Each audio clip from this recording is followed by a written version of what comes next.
So for Star Trek's 60th anniversary, let's look back at a time when the future of the franchise seemed most uncertain, and an innovative reboot seemed like the best option to reinvigorate the final frontier. So let's delve into J.J. Abrams' 2009 reboot of Star Trek.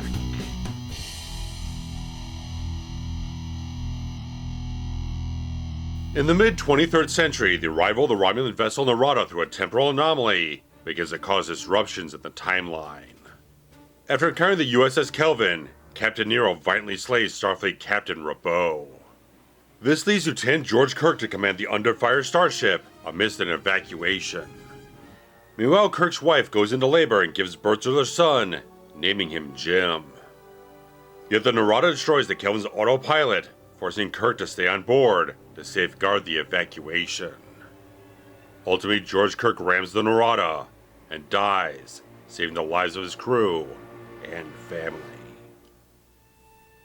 Years later, a now smug and undisciplined James T. Kirk is confronted by Captain Christopher Pike following a bar brawl with Starfleet cadets. Pike urges the intelligent but reckless Kirk to live up to his late father's legacy by enlisting in Starfleet. Jim Kirk eventually takes up the challenge, graduating in 3 years.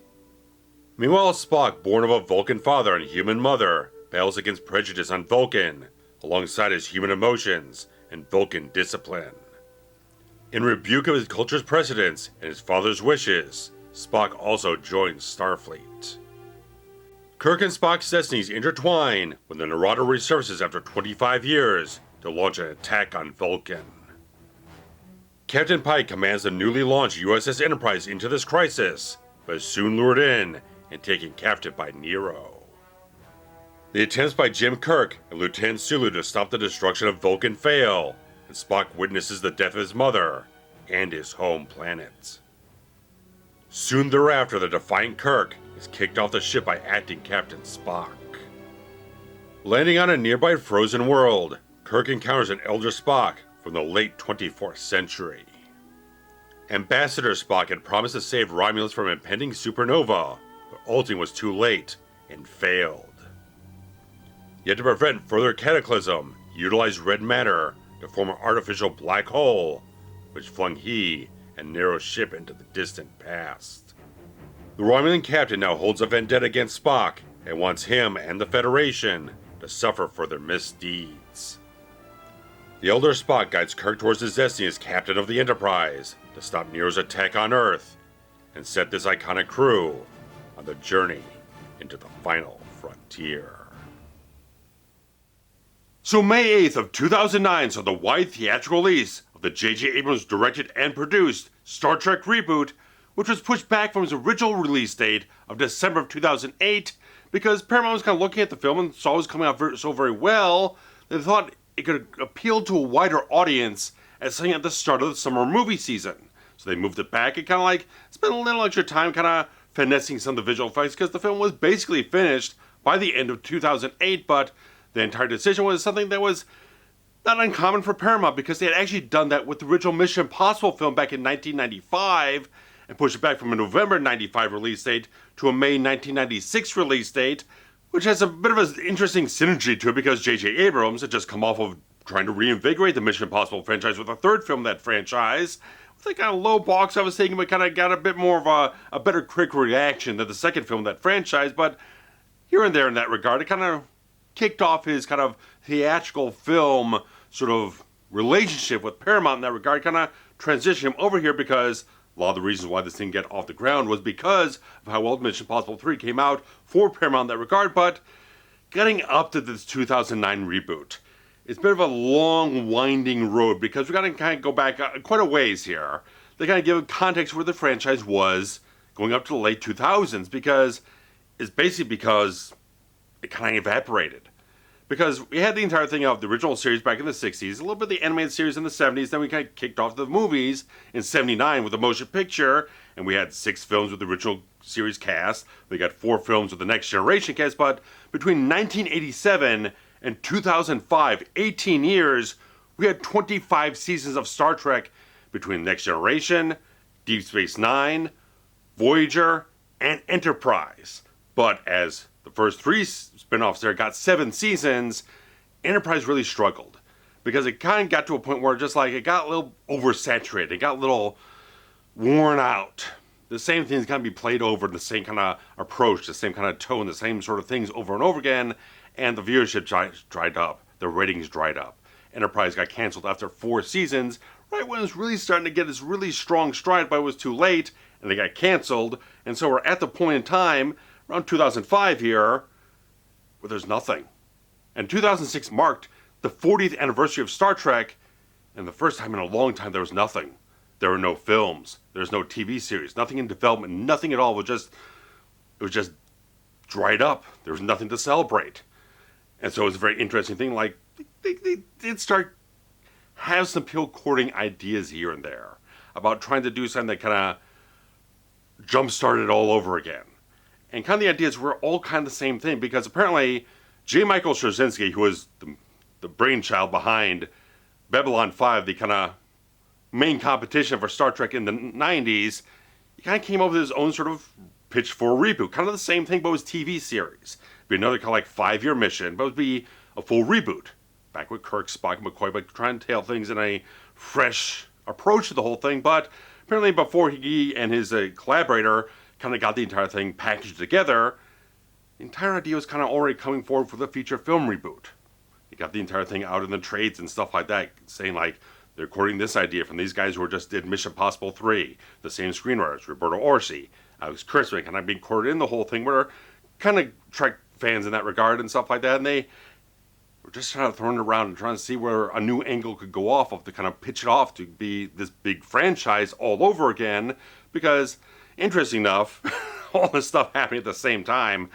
2005, Viacom, who owned Paramount, split off from CBS Corporation, but CBS Corporation retained the rights to all the things Star Trek, but apparently the president of Paramount, Gail Berman, who is no relation to Rick Berman, who is a long-standing executive producer and showrunner on Star Trek through the spin-offs, kind of courted saying, like, give us 18 months to see if we can develop something here for feature film. I kind of gave them the license to go off and kind of see what they could do before they kind of pulled the rug out from underneath them.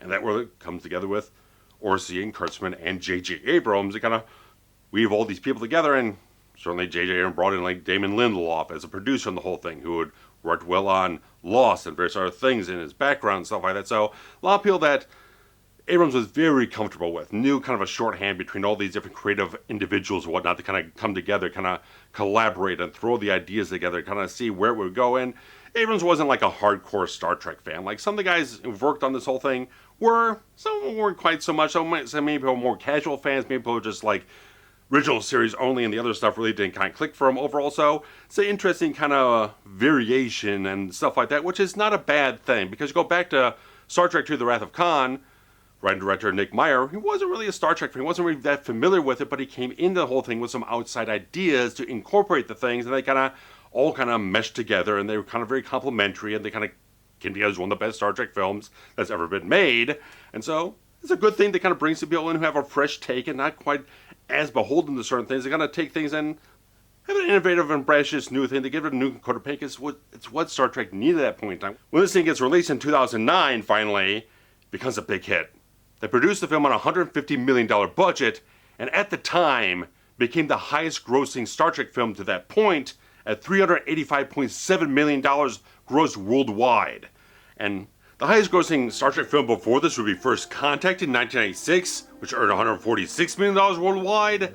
And the highest budgeted one was likely Insurrection, which had a reported budget of either $58 million or $70 million. So they're definitely like looking for a higher aspiration in the entire film, definitely getting the bigger return on the whole thing, so it worked for them. And it came off as a very well-reviewed film overall from the critics. They really latched onto it very strongly. I had a much different approach to the entire thing. I did not see this in the theater. I was one of those fans who felt like, that doesn't quite feel like it's for me. There were certain things about the entire film that I just perceived like, it doesn't really feel like it's the thing that I want to go see. It didn't feel like it was something that really kind of grasped me, stuff like that. Just like one of those things that just had a resistance to the entire idea of the whole thing, and kind of not really latching on the whole thing. And certainly when I did see it, I still had a lot of problems. I've had a lot of problems with the film for a long period of time, and going out to looking at this film, analyzing it for this video, I see a lot more perception into better qualities of the film over top of some of the objections I've had in the past, which we'll definitely get into here, but it's interesting how we go along towards the entire thing of just moving forward into a brand new version of Star Trek, where it's not just, we're just rebooting things clean and cut dry or whatnot. I like the fact that they kind of wrap things around here for the entire time travel aspect of the whole thing.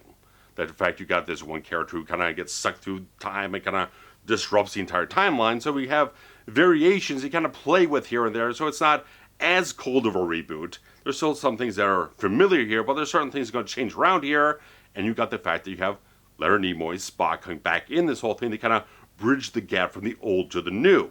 So it's kind of a smart type of thing overall, because at this point in time, we got a lot of reboots, like the Batman franchise, James Bond, various other things like that, doing nice cold reboots, but Star Trek has such a strong fan base that I feel like giving Nimoy that kind of thing to kind of maybe kind of reach out towards the hardcore stalwart fans and kind of ingratiating them towards them. So even though that didn't work for me at the time, I could definitely say that a lot of other fans did find that as a very strong thing to latch onto and kind of let them kind of walk over that bridge towards the entire thing, because you had someone like Nimoy involved in the entire film, which was someone who was very much revered in the entire Star Trek pantheon overall. And interestingly, they picked Leonard Nimoy's Spock back up for the last time he appeared in the franchise, which was in Star Trek The Next Generation, the two-parter Unification, where he's trying to work to build relations back up between the Vulcan and Romulan people. And now in this film, as Romulus is facing this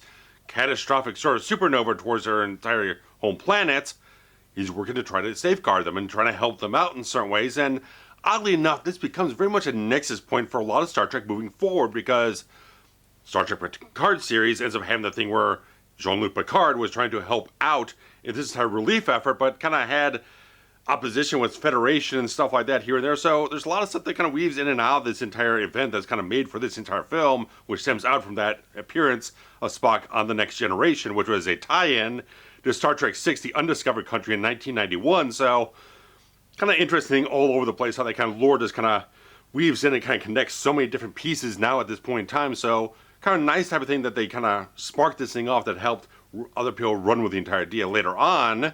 And they did try to court and actually met with William Shatner. But the fact of the matter is, because Kirk had died in Star Trek Generations, they couldn't find a way to work around the entire piece of continuity. They have both Spock and Kirk go back in time or something else like that. They kind of had this thing, so I felt like it just had to be Spock alone. And with this revamped continuity comes the opportunity to kind of redesign some elements of the universe here, but they didn't want to stray too far from where the entire franchise had been before, so a lot of the props, a lot of the costuming, a lot of the ships still maintain certain design elements from where you had been before. Because like the Enterprise takes some stuff from the original version of the ship, and some things from the Constitution class refit from the original 6 movies. It kind of incorporates different ideas here and there, plus some other little design elements they kind of threw in the whole thing. Plus, the ship is actually about twice the length of the original ship. So that's something that kind of gets more addressed when you go into Star Trek Into Darkness, where they kind of address kind of the more aggressively progressive ideas they're having for space exploration and building bigger, stronger, faster ships, stuff like that. But for this entire film, they don't really address it too much, but it's kind of obvious to a certain degree, like the sets are wider, more expansive on the entire bridge and various other things like that. So things are a lot more high-tech and sleek, and certainly that comes together with the fantastic cinematography of Dan Mindel, who would stick with J.J. Abrams for most of the films of his entire career here. He had done Mission Impossible 3, does both of his Star Trek films and both of his Star Wars films after this. And so Mindel come up through Tony Scott, shot a couple of films for him, did a couple other things here and there, but really gels so much with J.J. Abrams. That entire aesthetic, that vibe, that kind of energy he puts into the entire film here with a lot of camera moves, a lot of sleek elements in the entire thing, along with some somewhat obtrusive lens flares that some people had a lot of problems with at the time, maybe particularly on the entire big movie screen in the theater. I don't feel so much on the entire small screen at home, but the fact is, really puts it on. Like, this feels like it's contemporary with any other summer blockbuster going on at the point in time. It just has that sensibility that all $150 million they poured in the entire film is absolutely 100% on the screen. from the design of everything to the cinematography, the visual effects, everything they have going on. It feels like a really high gloss, elevated cinematic production here. Beyond where you had before, where Star Trek films, they had a certain ceiling about how far they could go with production values and dynamics and special effects and stuff like that. And though a lot of them had very good stuff on their regard, doing what they did with what they had, but this is a higher ceiling now, is a higher bar to go forward to kind of live up to that kind of competition you have on the entire scene there. So Abrams delivers that. He delivers that completely with all these really sleek, interesting angles and the great lighting you have. Stuff like a lot of location shoots. A lot of things they found, they were shooting a lot of stuff in California itself, finding different locations to kind of sub in for, like Vulcan. Went off the Vasquez Rocks, which is very much a staple of the original production of the original series, and various other things. They just went off in these different places, finding stuff like the actual engine room of the Enterprise is actually a Budweiser brewing facility. They felt like they wanted to go for a much more of an industrial thing and found some place that had all that kind of the big vats and the pipes and all the different things going on. They kind of just dress in a certain different way and maybe throw in some visual effects on top of it. They kind of spruce it up, but they just really want to have that type of feeling. And even the engine room with the Kelvin was some like old power plant they found somewhere they could kind of, again, kind of dress up a little bit here and there for as they needed it. So really just found a lot of practical locations. Like J.J. Abrams doesn't want to just throw a guy against a blue screen or a green screen and just kind of put it all in a computer. He wants a certain amount of tangible sensibility of a set piece. Someone that kind of interact with the surroundings to a certain degree, kind of augment it with the visual effects, which we'll definitely get into much later in the video here. But all of the stuff he's just doing to create a very excellent looking production here. It's just high grade type of stuff that did get nominated for a number of Oscars, including visual effects, which it lost to Avatar, sound editing, sound mixing, which it lost to The Hurt Locker, but did win for Best Makeup. So that good type of thing. It was the first Star Trek film to ever win an Academy Award, so won it for that. And certainly the production just shows through on a very high grade that J.J. Abrams definitely delivered that in spades with his entire approach that also brought a certain level of humor overall. And I think they actually do a pretty good job of actually making the film genuinely funny without kind of betraying the characters overall that they're setting up here. Like, the kind of standout sequence really kind of has to be the entire thing of Kirk is on the suspended duty, and McCoy's kind of smuggling him onto the Enterprise under the guise of him being his own patient and injecting him with all this crap. And then the entire thing of he has to keep shooting all these vaccines in him, and his hands are swollen and stuff like that, and they're racing through the entire ship. It's a very interesting, it's like a signature kind of J.J. Abrams type of thing. You're creating a little bit of the humor, you're creating the urgency of the drama, the plot, and all these different things. As action is moving all around, like it just exactly what he does. He does it exceptionally well. And I think it just works for the quality of the tone of the characters and stuff like that they're trying to build for this new version of Star Trek. I like how the fact that Abrams just has a very nice grasp on flowing this stuff around and stuff like that, so you can get these tones moving off here and there, but they all kind of complement one another. And does a very good job of making that entire thing happen as the director, shepherding the entire thing forward, finding exactly where everything needs to land to move the film forward. And aiding the momentum of the film is Michael Giacchino's score for Star Trek, which takes stuff from like Alexander Courage, Jerry Goldsmith, James Horner, but doesn't copy anything directly from them, aside from the original Star Trek theme from Courage, but brings all those influences in and studies them and kind of brings them together so that it's something evocative of where Star Trek had been before, kind of maintains that kind of musical landscape of what you had before, but creates something brand new for it. A new theme, new ideas, new compositions all over the place, and it's just a really rich, full score that just brings forth so many great things. I mean, Giacchino does such a great job. He did scores for Mission Impossible series, so he kind of looks back at these franchises, kind of examines what's been before, and honors them. He's gone off and done like the Batman and some Star Wars stuff, all these different things. So this guy really knows his franchise music overall and does an exceptional job of it. And his work for this Star Trek film was put out in a regular CD edition, but then a deluxe edition by Very Sierra Bond, which is a limited edition pressing, but you can get it digitally off of their website. But I think he did a really wonderful job with all three of these films, creating a new sound that still harkened back to what you had before, but maintained that quality. So I think Giacchino is one of the top Star Trek composers, and he's continued to do things for other TV series in the franchise and stuff like that. So wonderful stuff from him doing this entire score here. But the most important component of doing a reboot of Star Trek is the casting. Trying to find new actors to embody these iconic roles. So it's a very uphill challenge. Like, if they couldn't find the right people, this would just not work. Like living hell, I have no problem whatsoever with any bit of the casting they did for the crew of the Starship Enterprise.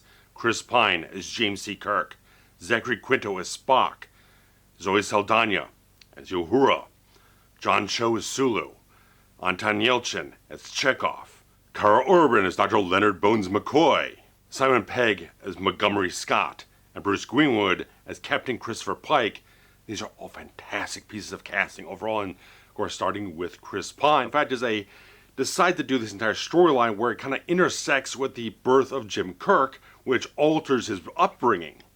The fact that he doesn't have his father, George Kirk, to have that steady hand moving forward in his life to give that proper upbringing. So all those more brash elements of Jim Kirk that we knew from before are much more unhinged. They're much more unchecked in a certain way. I love the fact that they specifically have Captain Pike come in when after the entire bar brawl and stuff like that.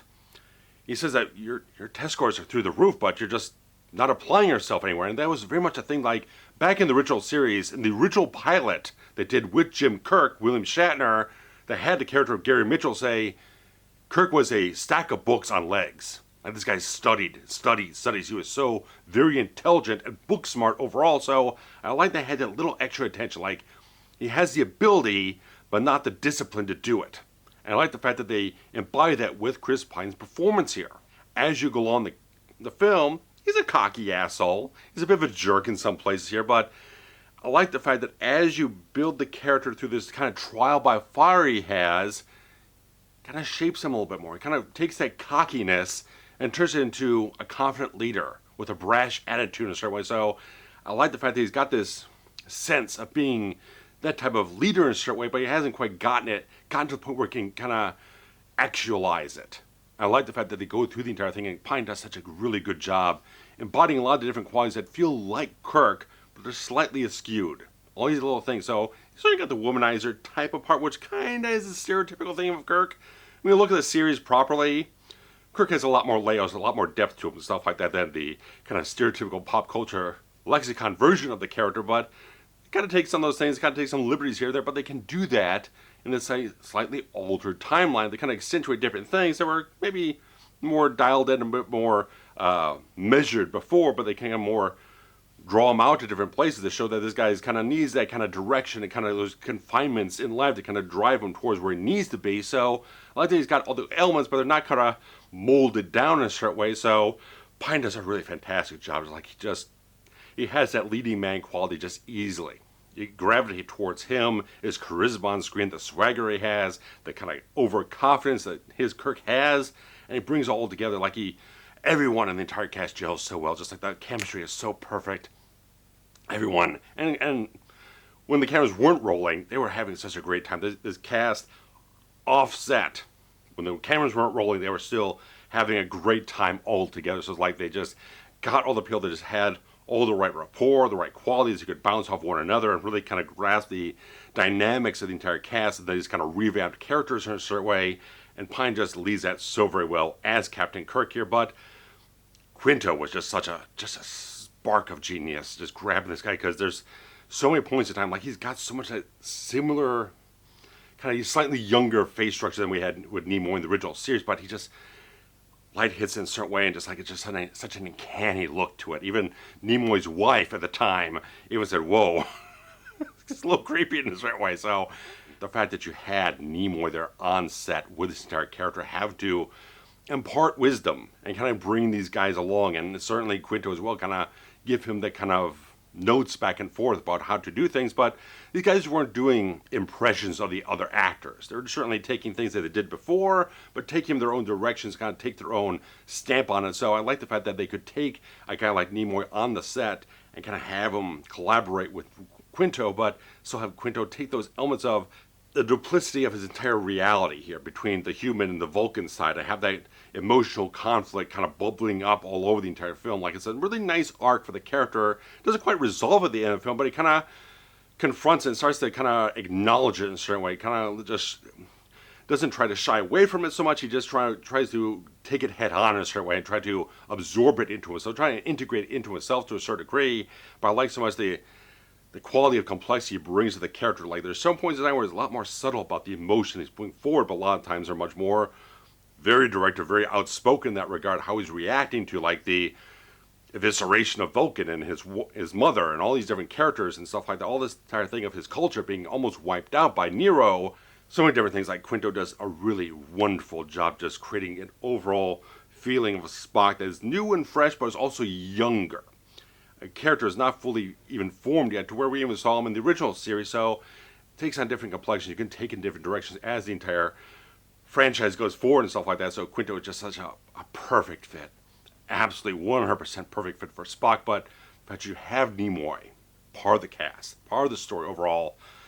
Man, he was such a stately elegance about himself. Like, he was such an ambassador for the franchise. What Gene Roddenberry thought Star Trek was about, what it needed to convey, all the different things. Like, it was such a great thing. I mean, it goes back so far, all the way to the beginning, back to the original pilot, The Cage, with Jeffrey Hunter as Christopher Pike and all these different things. So, like, he's right there from the ground floor all the way through in the whole thing, and he's just able to carry that torch forward for Roddenberry after he long passed away, and have that character of Spock come in who carries all that weight of history and respect and all these qualities of heritage of Star Trek and everything that's carried through this character. Like, you don't even have to know that much about where Spock's been in his life. If you're a very casual fan, you don't know every little thing, you still feel it in his performance, what he carries about his history with Jim Kirk and his own people and where he's been and what kind of feelings he has for the new, younger Spock and everything like that. All these different things that comes forward so very well, because he's just got such that radiance of the history of the character of Spock. He does such a magnificent job, and it's the fact that pretty much all the living cast members from the original series pretty much signed off on all these guys. Like, Nichelle Nichols so much sat down and talked with Zoe Saldaña and just really just gave her the vote of confidence. George Takei, who was Japanese, and John chose Korean, and J.J. Abrams was kind of didn't want to go ahead and just like, you're just Asian, so we'll cast you as Asian. But he can kind of check with Takei, and Takei kind of get this whole thing about Gene Roddenberry's vision of the character. He's got this pan-Asian idea of this character and all these different things. Like, it was just more the idea of what Sulu stood for instead of the exact ethnicity overall. So he signed off on that. Walter Koenig, I know he's always so gracious about different things. It definitely came on and talked with Anton Yelchin about his portrayal of Chekhov and all these different things. Even Will and Shatner, he wasn't really on set or whatnot, he's definitely gone on record and made different interviews saying he definitely thinks Pine does a fantastic job as Kirk. So I like the fact that they all gave that kind of graciousness towards this new cast. They gave them that vote of confidence to take the torch and move forward with Star Trek with these characters so much. So it's like, it's a really good type of thing to see that. And the fact is, getting all these characters in the whole thing, I think Zoe Saldaña is more, I mean, as we're looking back in 2026, she has more than proven her worth as an absolutely bankable star overall. She just was a really solid, strong, assertive performance as Uhura here, but you can see the kind of sympathetic, vulnerable side to her when she's kind of having this kind of relationship with Spock that has a little push and pull towards it, but definitely when things go into the aftermath of the destruction of Vulcan, there definitely see a lot more of that heart and compassion with her. But even John Cho is just a fantastically charismatic, wonderful actor, does a wonderful job every time he jumps into anything. He's great overall. Anton Yelchin, sadly we lost him shortly before the release of Star Trek Beyond. He was a wonderful, just burgeoning talent. He had so much potential to go off in many different directions, and it's just such a heartbreaking thing that he passed away at that point in time from a really bad accident. But even then, you got Simon Pegg coming in, and he's just so goddamn good as Scotty. Like, he was such a great Star Trek fan going off the entire thing that, like, he worked with J.J. Abrams on Mission Impossible 3, and J.J. sent him an email saying, do you want to play Scotty? And but he agreed the whole thing, and the fact is, he was married to a Scottish woman, and their first assistant director was also Scottish, so they had that kind of perfect synergy of just like, you're going to get this accent absolutely right on the money, no problem whatsoever. Simon Pegg's comedic timing is just unmatched overall. He's just such a phenomenally energetic, great talent overall that brings so much to the table. But Karl Urban as Dr. Leonard McCoy is like living hell. Karl Urban gets the assignment every time. Whatever you put him into, whether it's Lord of the Rings, Bourne Supremacy, Dread, The Boys, all these different things, like all these things you drop him into, he just absolutely nails it every single time you put him in anything. That's why he works so regularly. People hire him because he does a great job, and like, he was such a Star Trek fan, and going into embodying that role DeForest Kelley brought to the screen and kind of taking a lot of that towards him. But again, they don't want to make impressions of the actors who did the characters before. Take stuff from them to make them familiar, but still take your own approach to different things. Take your own direction in some places here as the story demands it and stuff like that. So Urban just does a fantastic job just bringing all that kind of surly Southern doctor flavor to McCoy and a great new package overall. Like, this entire Enterprise cast is fantastic. Even Bruce Greenwood stepping into the character of Christopher Pike, which previously had only been portrayed by Jeffrey Hunter in that kicked off pilot, The Cage, before, and it's a different portrayal. Because in The Cage, Pike's this kind of worn out, burned out type of captain. He's kind of a little bit more bullheaded to a certain degree. I like the fact that between Bruce Greenwood and later Anson Mount on the TV series of Discovery and Strange New Worlds, they take a much more affable approach to the character. That's not the one thing to define the character overall, because certainly if Star Trek had gone on with Jeffrey Hunter, Jeffrey would have seen more complexions of that character overall, but I like the fact that they both actors have really done a fantastic job embodying this character, bringing a new life to a new attention to it, more dimension overall in different canons in that regard, but everyone in Starfleet does a really fantastic job embodying these characters, doing a really stellar job overall. But you get over to our villain, Nero, portrayed by Eric Bana, who's a good actor, but I feel like every time I see him in like these kind of big budget Hollywood films, they're not entirely utilizing him towards most strengths. So I'm seeing him in Hulk, which has his own divisive things, but also here, it's not just the performance, it's also the writing. Nero is very much a one-note, tunnel vision character. There's no real depth, there's no real substance explored with the character. He's just this angry guy who yells at people and just has this focused mentality of just like, I'm here to get revenge. But you've also traveled back in time to a point where you could avert the future tragedy that's still probably meant to happen in this reality, regardless of the changes.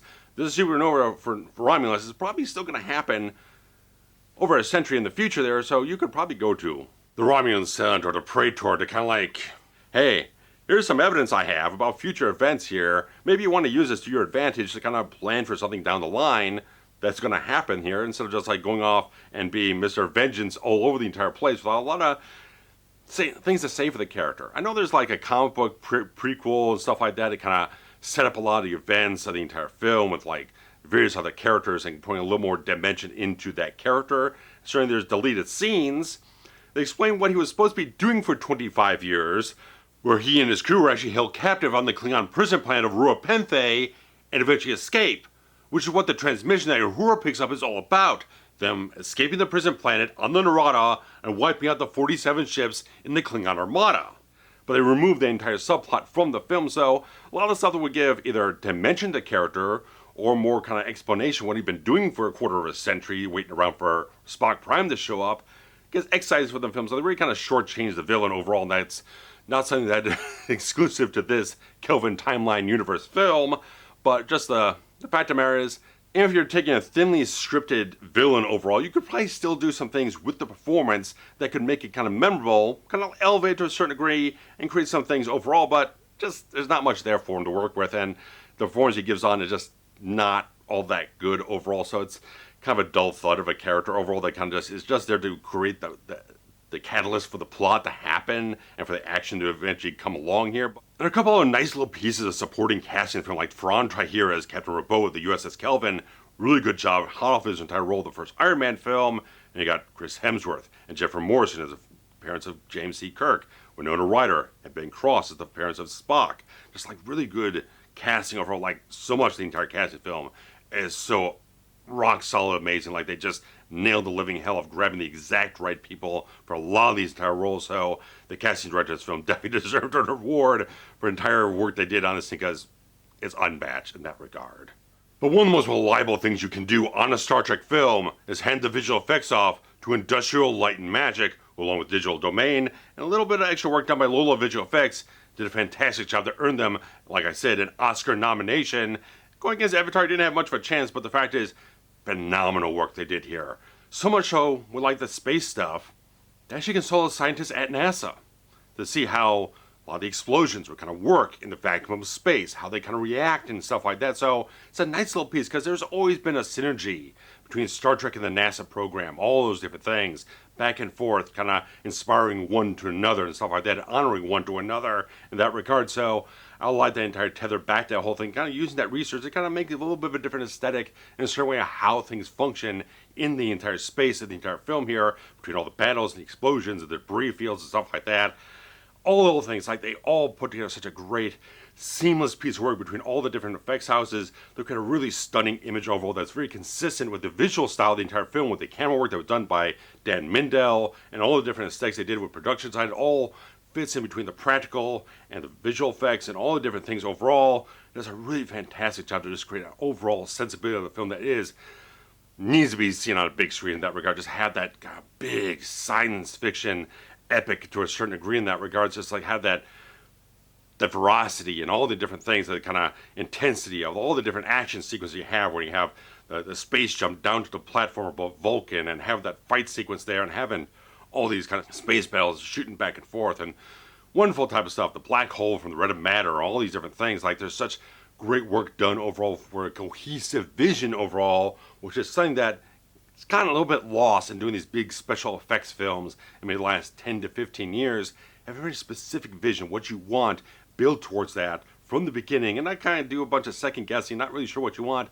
Having a vision from the beginning is very important. I feel like J.J. Abrams does have that, his filmography is not without his major flaws here and there, but at least when he sets out and doing a film, there's a very clear vision of what he wants the entire film to look like and feel like overall. So nice thing to have towards him, and especially on this film, definitely achieves that such a great detail overall here. But in summation of the reboot here, there's some good things, there's some critical things overall. I've done a lot of praising on the whole thing, like there's such really good character arcs to establish these new versions of these iconic characters. I like the quality of that in the entire screenplay very much, but there's certainly other things that have always nagged me about the entire film. Like, I focus on these things so much that it made it such a sour experience for me watching the film, because there's certainly like silly concepts. The red matter thing is like, you just kind of pull it out of your ass. Like, why do you need this giant bowl of this thing if like one little micro of something like that is going to do all the job in that regard? You don't really need all that stuff. That's all the thing, like, this one supernova is going to destroy the entire galaxy. I think it's a little overboard of a concept. But it's the flaws in the entire screenwriting, the concept overall, where it gets a little janky here and there. Like, start looking like the ages of different characters, and they don't quite match up exactly right, because like Kirk is supposed to be about 25 years old when he's graduating the academy, which is a little late for him, stuff like that. He started late and all that type of thing. But now Sulu is already a lieutenant. Pavel Chekhov is apparently already a bridge officer, and the fact is, like, you have to extrapolate some things here or there from the prime continuity to kind of do these types of things. Like, Chekhov's supposed to be more than a decade younger than Kirk, so technically he should be about 4 or 5 years younger than he actually is in the entire film. But they say he's like, he's 17 years old, and I don't know how that works out. Like, did he just get into the academy now? Is he graduated already? Why is he a bridge officer when he should be in the academy now? And all these different things. He should be graduating at 17. It's all these little things that have to they have to get all the characters in there on the bridge of the Enterprise for the entire idea to work in that regard. So they have to kind of skew all these little things to kind of make everyone kind of like within like a 3 or 4 year gap of being the same age. It doesn't entirely work right. So they can skew Bones a little bit older because he's already been through medical school and stuff like that. Now he's just getting into the academy and stuff like that. But it's all little things that kind of gnaw at you, like, that doesn't quite work. That doesn't quite make sense. How that kind of comes together, that all this stuff happens, of course, again, as this guy who's freshly out of the academy and he becomes a captain of the flagship of the Federation. It's one of these things, like, it's all these little concepts that, like, they have to make these leaps and jumps to get to the point where they have to establish by the end of the film, yes, this is the iconic crew of the Enterprise that we know from the original series, and they're off on adventures. So there's all this kind of like fast-tracking, jumping the timeline type of stuff here and there. They kind of skew things together and swarm them together. So it's a little fanboyish, kind of getting all this stuff in there. But as you're strong fans of the whole thing, you start picking some of these things apart. They don't quite mesh together and don't quite make sense overall. But when you're able to kind of push that side type of stuff away and just look at the story that you're telling here and not kind of get yourself knee deep in all that kind of canon and whatnot that you're definitely breaking going into this style reboot here. It's still a good story that put together to create a new continuity for this entire thing, to bring these characters together in a bit of a different way than they probably were before, and give a little bit of a different angle on things that maybe give you a fresh sense of a new type of Star Trek to kind of go into. Although there's also the fact that the Kelvin films definitely have this kind of problem here. Of like, want to establish something new, but I want to pull something back from the other canon and integrate it over here. So it's like, the one thing that kind of stands out to me is the entire Kobayashi Maru scene. That's something from Kirk from the McFrine timeline, something that he did. And we're depicting it here as kind of the exact same thing that he did in the other timeline, despite that this is a slightly different Kirk that's going on a slightly different journey overall. He's not exactly the same person. And it just feels like, again, it's one of those wonky little things, like you're kind of tipping across the line here about like how much you want to establish something new, but then retread the old. And that definitely comes up so much into Darkness in a very big way in that regard. So it's always a thing like that scene always bugged me the crap on me, because yeah, he's a bit of a smug Kirk, he's a bit of an asshole, stuff like that, but I feel like there's just a different way to go around it. Instead of like rehashing something from the other continuity, you have an entire opportunity to do entirely new stuff here without retreading the old. So it's an interesting little thing to kind of, as I'm pouring out those little fan service nitpicky things, it kind of has to balance some way one or another, and it is very weird. So it's hard to kind of reconcile all that type of stuff when you have this nitpick and that nitpick and stuff like that, but you think you should be doing something new, but then you're not paying attention to this thing over here. So doing something like this does have its own kind of pitfalls and traps and stuff like that to kind of like tiptoe around and kind of navigate through the entire thing. So on the whole, this thing really did succeed. And this has taken me a long time to kind of look past those kind of little bitty nitpicky things that I've had in my head about the entire film, but when you get past that, they did a really good job. It's a good piece of work that entertains.